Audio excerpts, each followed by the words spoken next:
The next example of a condition that we need to be familiar with over here happens to be given the name of pyroptosis. Pyroptosis is an example of a condition which is going to be stimulated by the presence of infections. You see, whenever there is going to be presence of an infection, there is going to be attachment of the infectious organisms with the intracellular receptors as well as with the presence of cytoplasmic receptors. One of the important examples of the cytoplasmic receptors that we read in physiology and what we are going to be talking about in detail in immunity, the node-like receptors.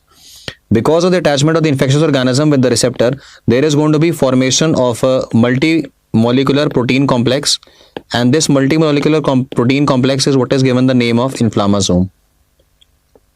Why do we need to be familiar with the inflammasome? Is because of a simple fact that this inflammasome is responsible for causing activation of two caspases.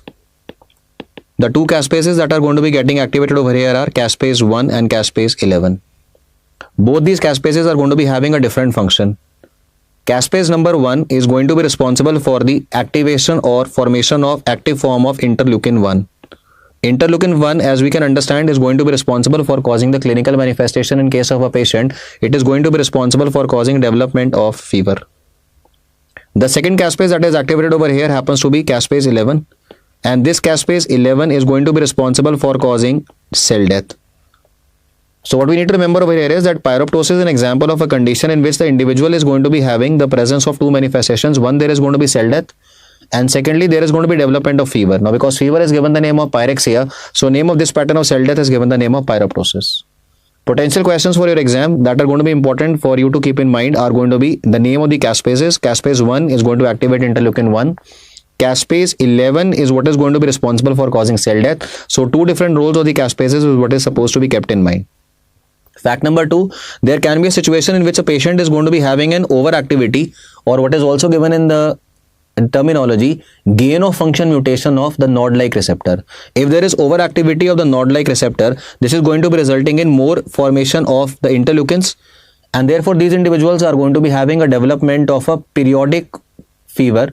That is what is going to be given the name of an autoinflammatory syndrome.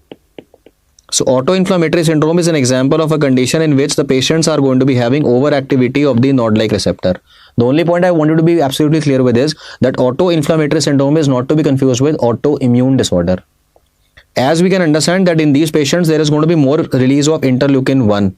That is what is going to be responsible for causing the clinical manifestations. So a lot of these patients are going to be actually getting a benefit from, and that's a pharma link, the interleukin 1 antagonist drugs. So caspase 1, caspase 11, inflammasome, pyroptosis, that is all that we need to keep in mind. Apart from the high stuff, which may be a potential question for a tertiary care institute exam, the autoinflammatory syndrome and its good response with interleukin 1 antagonists. That is going to take care of a discussion of something like pyroptosis. One of the recent questions that was given to you in the exam with respect to pyroptosis was with respect to the morphological findings. What you find in case of pyroptosis is that this is an example of a condition in which there is going to be presence of cellular swelling. There is also going to be a damage to the plasma membranes, and if there is going to be a damage to the plasma membranes, what I wanted to be absolutely clear with is that inflammation is going to be present in case of this kind of a situation as well. Logically, there is going to be a damage to the plasma membranes, so there is going to be a release of inflammatory mediators as well. So regarding pyroptosis, those are the 5 things that we need to keep in mind: the role of inflammasome, the role of caspase 1, the role of caspase 11, the role of interleukin 1, the presence of autoinflammatory syndrome, and not to forget, last but not the least, there is going to be presence of inflammation in this condition as well.